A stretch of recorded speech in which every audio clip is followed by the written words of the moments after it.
We were not too worried about the revenue initially or how we're going to have the revenue from day one or anything, but it was more into the product. Because we both bought into the vision of modernizing the supply chain, the modernizing the logistics actually, and that's where we're like, okay, we will finance this from our own pocket.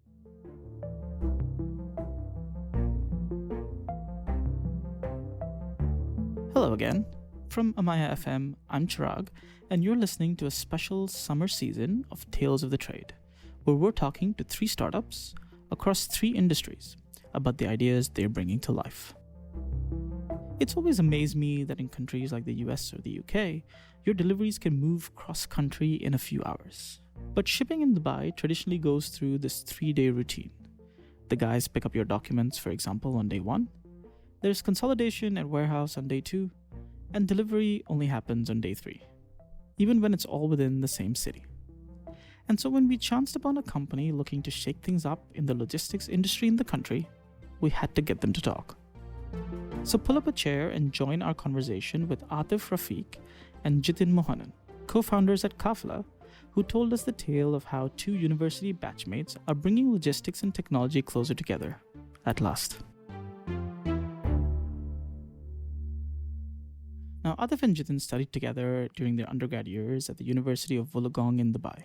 Atif is the shipping expert, having worked in the industry for over a decade after graduating. I held a lot of position around in shipping, so that kind of gave me a whole idea because I'm from the industry. So I kind of started my way from the bottom up and, went through a lot of roles and then finally ended up at the director level. But that's where I got like a whole hands-on view of what happens on an operational level, what happens on the senior strategic level, and where I wanted shipping to marry with digital.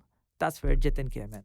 I was into digital media, or I'd rather say internet media for the last 10 years. And things were going fine, but it was getting repetitive. And the challenges in Dubai market in terms of clients, payments. In between, I tried changing the geography that I was targeting. I tried a US market and stuff. And that's when I figured out you really don't need an office space and you need to be confined into an office space and sit there and work. You could be just anywhere in the world and work, and that had in my mind that I had to look into something else as well. So your motivation here was you wanted to be in a place where you could be anywhere and work and not have to be tied to a desk. I've understood that when I was focusing on the other markets based out of Dubai. So I mean, this could be applied in other industry as well. Yeah. And coming from the digital, being a digital marketer and coming from the internet media side, I know the potential how much we can scale things. You remember you were telling me that how technology, when you were in that thing, technology changed. They were doing print media, then everyone went to social, and then they started doing all of that. Things change pretty fast. Pretty fast Yeah, around pretty that. fast. So you need to adapt. Otherwise, in 3 to 6 months, you are out of the game if you're not up to date. It was around 2015, Atif came to me and said he's found like a lot of things happening in logistics. There's a lot of inefficiencies. Like let's talk over a few things that we could implement it in shipping and logistics and on the digital side and make this thing work. During this time, 2013 to 2015, a lot of things started happening actually. That's where 2012, Kareem, Uber, all of these technologies started coming into existence. So the logistics game in Dubai was changing. It was changing towards the B2C, but it wasn't changing towards the B2B actually. It was still original, you pick up a phone call, you fax it up, you do things like that. Sometimes it's still true till today. So one co-founder was looking to bring shipping closer to digital, and the other was looking to bring digital to other industries. And they found their synergy in the idea of building a platform that powers the change they wanted to see. Qafila, literally meaning caravan, something that enables movement of items from one place to another. That's the first thing you got to do. You build a platform, and then second thing what you want to do is you want to standardize, you want to automate, and then you want to digitalize. These are very core 3 concepts that you want to adopt on your platform, because if things are still done on a phone call or a fax or all or through emails, then you're not standardizing things actually. That's where we started approaching, me and Jithin, we started approaching this side of the equation that, we should we should make a unified platform. Ours is more speciality towards the first mile and the middle mile, actually, which is bringing in from anywhere across the world into the country that right now, that's UAE. Usually when it's done that way, the first mile or the middle mile, it usually changes a lot of hands, actually. It goes through a freight forwarder at the origin, it goes through a trucker, it goes through customs, it goes through port, it goes through the shipping line, and then it reaches again the port, the customs at the destination. So how do you unify all of that? How do you simplify all of that? So that was the question we started asking us each other. And then we started looking around at standardizing things. Okay, things that are done in US or in UK, it can be broken down into few steps that is the same across all the world. So that is where we standardize a lot of things, actually. And then when we standardize, we started looking at, okay, how could we do it at its speed? Automate them. That's where we use in the back end. We have used a lot of robotic process automation, and we have used different type of technology to help us. That's the only way to scale. Like you cannot have people again encode them in the back end. We are some of the providers, the vendors, we are directly linked through electronic data interchange. That's the mode through which you can connect through the back end. And we try to give a seamless experience so that if there is a booking that hits us, our platform, it doesn't go through another loop of encoding it and doing it, which previously happens in a normal traditional manner, that something comes in, you have to take that information and input that information into another platform. But what if you just connect that platform to this platform? That makes everyone's life easier, and it's a seamless integration. Yeah, but it's easier said than done. Especially as we add more countries, there's going to be a lot of challenges, but then that's how we have to deal. That's what you've taken on. That's the problem you've decided to tackle. The bigger the problem, the bigger the opportunity. So that is, we're not shying away from the fact that, okay, it's a bigger problem. That's where, a lot of other traditional players, they have taken the route of investing in assets first and then technology. We have taken the other extreme side of the spectrum approach, where we are investing in technology first and then later on going to do that. And as you bootstrap your way through your idea, realizing you need to start from scratch and put together a platform that will help you build your vision, how do you decide whether this platform should be a capital expense you build in-house, an operational one that you outsource, or option 3, where you work out some kind of hybrid model? Initially, we thought of getting it outsourced, but then it didn't really turn out well because of working with that team. For them, we are just a client. They are not part of our core team. What we realized is that you need to really breathe and smell your product, and you really need to be really surrounded by it. And that conversation has to be all around you, right? Like you have to think about it day and night, actually. And what happened with us, with the experience of outsourcing that thing, was we would have sessions where a person would liaison with us, and then an account manager who would understand the needs, then translate it into technical terms. Sitting and coding. But again, the results were not what we were expecting, and we didn't really feel it coming the right way. Because we knew exactly what we wanted. And we also thought that sometimes we were at fault, that we were not able to communicate that. That's why the product is not turning out to be what it is, actually. But then I think at a point, an epiphany occurred to us, and we're like... so what was the point? Like, how long did you... Almost like 8 to 12 months, I would say. To 8 months, we were going around it. We would eat each other's head and actually say, like, okay, like, this is not working. This is not working. Like, why is this? Why is it so simple, and why can't he do that? And so you decided to pull the plug? Pull the plug. On the outsourcing model, and then start looking at... Get a team together, get a good CTO, and start building a team around it. At that time, we were both in a full-time job. We did not leave our jobs, actually. We were still working. And we thought that, the right moment is when we have a MVP in our hand. In startup lingo, an MVP is the minimum viable product. That baseline platform with just enough core features that allows you to demo the product to customers or pitch it to investors. To coordinate and to do that, it was a full-time job. And we're like, nah, like we can't do that. We need someone in-house, some CTO, and build a team around it. We were not too worried about the revenue initially or how we're going to have the revenue from day one or anything, but it was more into the product and how to get this product out and ready. Because we with all both bought into the vision, actually. We both bought into the vision of modernizing the supply chain, modernizing the logistics, actually. And that's where we're like, okay, we will finance this from our own pocket. Now, at a startup, every hire is key. Every person you bring on board has to be on the ball almost right away. And not just jump in, but also pick up on a collective responsibility. So hiring a CTO to build the platform around, absolutely crucial. Because we were tight on our budget and finances, those were the questions that we would ask, that if we get someone over here, it would not be on the affordability side of things. Actually, we're like, we need someone who could buy into our vision and actually start having a very frank discussion with us. Okay, this is possible, this is not possible. I personally had to go to Pakistan, and actually we were looking for a low-cost area where we could actually go and hire a good talent. So how long did it take? It took us a month going around from places to places for me, actually, in Pakistan. And then we did bump into the right person. And once he came on board, we started our discussion around the product, the platform.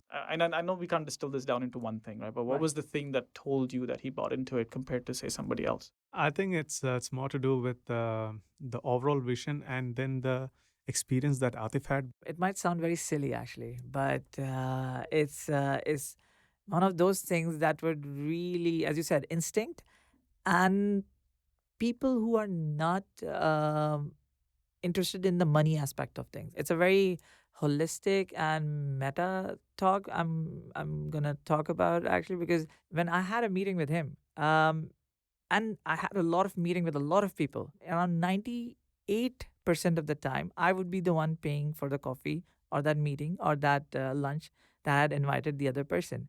This was the only one person who actually paid for himself. You offered to pay for me, but I said, no, it's fine, actually. We'll go Dutch. But that's where you kind of like get a feel of things, actually. As much as he did the nice thing, it's not like the other 99% did something wrong. Exactly. It is Exactly. the norm. It is the It's the norm, expectation that, yeah. hey, you called me in for this meeting. Exactly. You want to hire me, therefore, okay, coffee's on you, right? Exactly. As I said, it's a very meta, and it's a very meta thinking, because it's kind of like, I can't explain you probably in words, but that is one of the clues that left a mark on me, actually. So how big is this team now? This is around like 10 people, actually, at the moment. And they're all based here? Some of them, they are based here. Some of them, they're based in Pakistan, actually. So we have a remote team, and some of them in India as well, actually. So we try to now remotely manage things, because now we have one good person who could actually now oversee the whole thing. And part of this is, again, comes back to the Jithin's idea that technology topped it. You could be anywhere in the world and you could get the same amount of productivity. I mean, if we had the whole team here, we would have definitely gone for looking for an investor. Investors from the day one, actually. One of the main thing that we didn't want to do looking for an investor initially is, if we don't finish our product and be ready with everything. I mean, the product is never finished. It's always the updates and things that's going to happen. But even then, if we start from looking for an investor from day one, our focus will be shifted away from the product and rather how to raise investment. I mean, what we had in our mind was to have this go on for 2 years. So you guys budgeted yourself for 2 years? We did. By then, we'll have a decent revenue number and as well as the number of clients that will be on board. And that itself will be something interesting for the investors. Being a lean and a bootstrap model does help you in two things. You don't have a lot of pressure on your head from an investor, and it actually, because you're doing it on your own pace. Also, it kind of, what it does is actually because you can really look at improving the product, actually. You don't have a lot of pressure on your back, actually, to just get it done, actually. When we come back, from product to customers and co-founder chemistry. Stay with us. Support for the show comes from Declutter Me, a branded podcast in partnership with Amaya FM, talking about organizing and decluttering your life with your host, Shalina Jokia. Hi, Chirag. So what's been your favorite episode? My favorite episode has to be the Swedish death cleaning episode. Yeah, not a lot of people may know what Swedish death cleaning is, though. No, they won't, and they'll have to listen to the podcast to find out more. But yeah, interesting topic and very relevant for families and friends. You can listen to Declutter Me in your favorite podcast player. You can listen to it in the same one you're listening to this ad right now, as well as in streaming apps like Spotify and Ngami. For more information, visit declutterme.com/podcast. Feel like your favorite platforms have become a place for toxicity and fake lifestyles? We invite you to listen to CSR of One, a podcast that explores the proactive side of social media. In a world full of selfies, we challenge you to do more. Do something. Help someone. Use your place in the world for those who don't have a voice. The first season of CSR of One is now live wherever you get your podcasts. Welcome back. I'm Chirag, and you're listening to Tales of the Trade with Qafila. As we go through a typical startup lifecycle, you reach the stage that makes or breaks you. Finding the customers that believe in your vision for them. So you gather up the minimum viable product we talked about and walk in to demo what you've built. For Atif and Jithin, that first demo came with some hard lessons. We had a vision of going in and doing a presentation and giving them a demo and getting them excited, and they would be like, "Hey, here's take everything," but that didn't happen actually. And this was someone within our circle, the friend or families and stuff, something like that. Actually. So you were like, we're going to come and we're going to revolutionize your logistics, man. Like, come on, let's do this. Yeah. Exactly. We were too hyped up. We were pumped up about that. And we fell straight to our face, actually. We're like, okay, you know what? I think we might have to go back to the table and refine certain details about it, actually. When you say like you fell flat, like you just mean that like it didn't work? The Yes. presentation didn't work? The story didn't work? The story did not work. And I'll tell you why it did not work, actually. Because we were not tackling it from their pain point. We were just excited about our technology and what we can do. It was never about them, like, okay, your problem, your issues, your thing. And that's where that conversation really needs to shift. That, it's not about your technology. It's not about you. It's not about, how excited you are about your tech and all that. You have to understand the problem, the pain point, and go tackle that. How we fit into their How we requirement. fit into, and we get that problem can be solved with this technology, and it can give them a value. So that was the first demo we did. It didn't work. So our first customer, it came through an online digital campaign we did, actually, Google. There was a pain. We understood the pain. We had the right messaging for that pain, so that as soon as he searched for something, he immediately saw us. This is one of the things that, sure, it's there elsewhere in the world, but I see it very prevalent here. You'd be like, give me the names of 3 other clients you have so I can call them. I mean, then nobody calls anybody, by the way, but I need references. I don't think we have had this problem so far. At the end, when we changed our message and we started tackling it from their point of view, we would at the end, through all our meetings, we would get a wow at the end with our technology. I mean, it wasn't like they were like, okay, look, this all sounds great, but how do I rely on this? I think it should be the other way around for us. Like, we should be careful about the clients that we onboard. Because what happens is that in this industry, it's a very traditional and very downright manual industry. When a jump like this happens, right? Yeah, these type of questions were not the one. The questions were mostly at the end was like, what else it can do? So a business would come to you to say, I need logistics. I need logistics. I need to ship something by sea anywhere in the world from UAE. Or import anything from China or Europe too. Yeah. Then what we would do is actually we would set them up in our system. We would give them access to the platform, and we would give them the ability to have tools that would be self-serve. So let's say if you want to ship anything from here to Belarus or Europe or let's say London. So you would actually look up rates for your requirement. That could be your goods in any of those standardized containers. And then you would just hit the button to look up rates. And then immediately you will get a couple of options of the rates. And then you have the ability now to book it directly over there. The previous experience of only this step would actually take if not some hours, but some days actually, because you would send out an email and then you would send out another email to remind that there was an email on that email. And then you would probably call up and then say that, hey, I've sent you an email. Have you received the email? And then They'll check the availability. they will check and then come back to you. Right? That's how it that experience is. Just like how you book an airline ticket on kayak.com or You could look up prices immediately, instantaneously, for around like 5,000 combination of service and vessels and cutoffs that you could manage. And then from there, you could actually book it. You could then immediately schedule your trucking side of things. Yeah, even the shipping instruction, all the documentation in terms of bill of lading, invoices. So right off the bat, you have the ability to do end-to-end. You could book everything in that start moment itself, actually. What has been your biggest challenge or biggest pain so far Inertia in the industry? in the industry. People are used to doing things in a certain way. So why fix things that are not broken?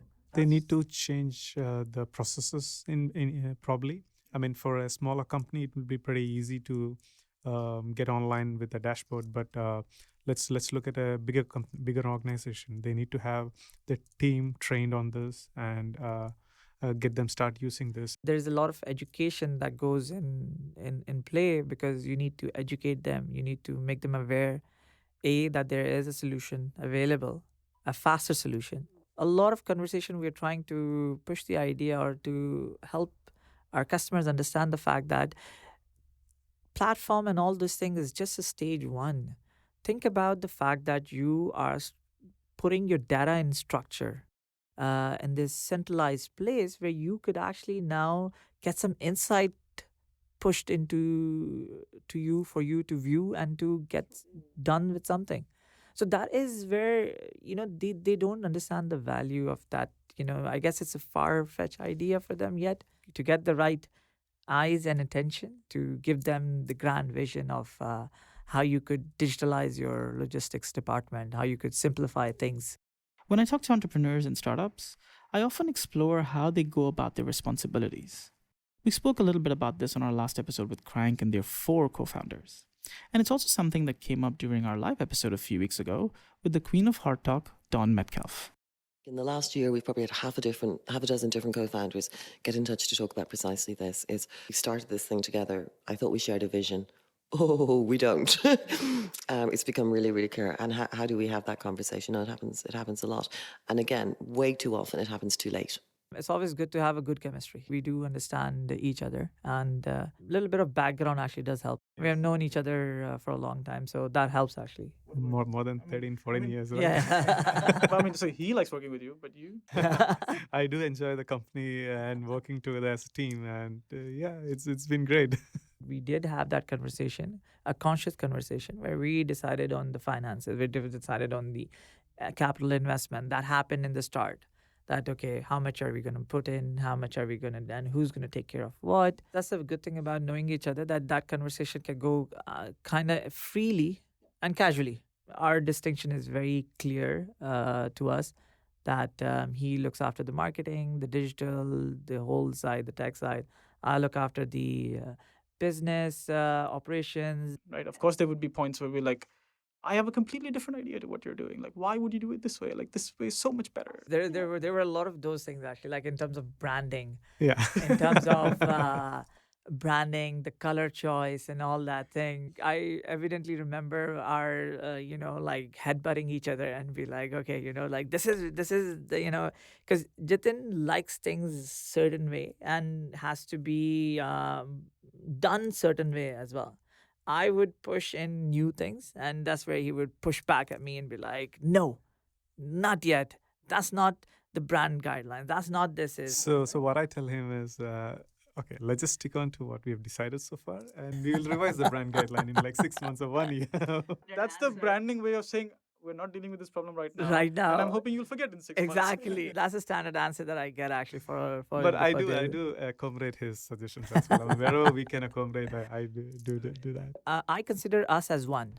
I don't consider us as two people. Yes, we do have distinctions, but at the same time, when we are going to scale up, when we are going to have a lot of people, we should be on the same page constantly. Like if he's doing certain things, I should be aware of that. If I'm doing certain things, he should be aware of that. Now, you may be surprised to hear how often this happens, but as we go about learning about the companies, the communities, the entrepreneurs, and the co-founders, sometimes they learn a little bit about each other as well. In Qafila's case, turns out both co-founders enjoy their downtime on the road. But I don't listen to anything, actually. I just go in a silent mode. I didn't know that you do that. I do that. I do that. I do that. Yeah. That's when I get like peace of mind. Peace of mind. No like it's just distraction. no distraction. Just like my mind is clear. Like because this is where your moments happen actually. Because when your voluntary mind is focused on something, involuntary mind is actually around all the way. Usually just like drive in and just like zero noise. Out of curiosity, is that something that changed like after becoming an entrepreneur? It was always like that for you?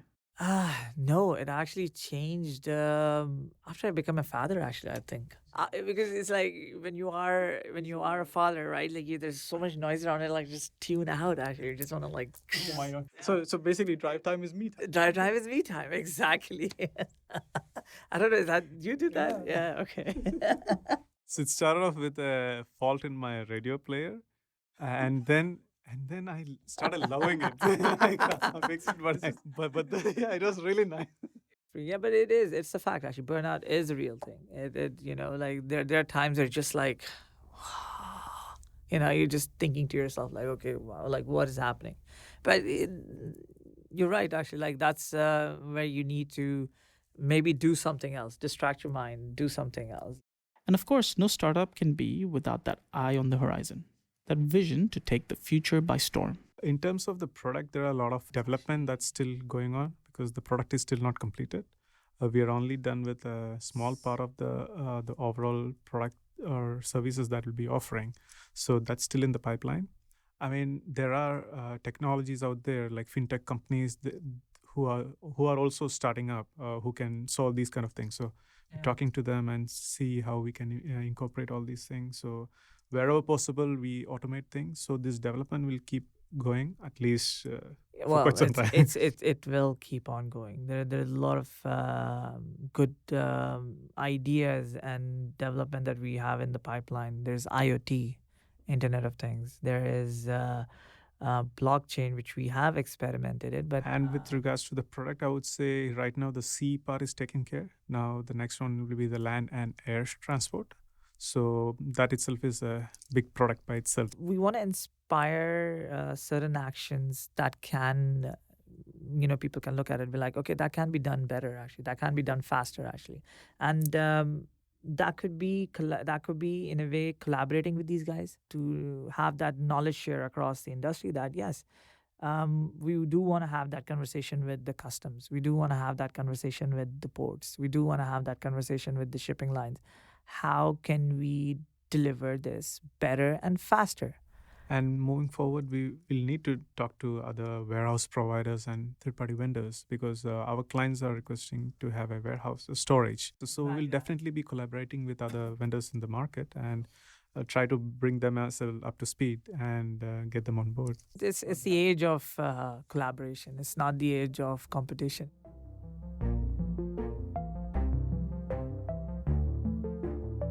In a $6 trillion industry, in a country at the forefront of infrastructure and tech in our region, Qafila is now well poised to provide a new foundation for logistics. You've been listening to Tales of the Trade from Amaya FM with me, Chirag Desai. Our producer is Gaia, and our intern is Abhishek Venkatasubramanian. Original music for this show was composed by Rainer Erlings. As we wrap up our special summer season, we bring you a bonanza episode with not one, but two startups, closely entwined in their operations and killing it in the art scene. It was a lot of tasting. There was a lot of good food and a lot of, failed experiments and, chai along the way. I mean, if you look at it from a broader, long-term perspective, who would ever think that combination would ever work? We'll see you next week.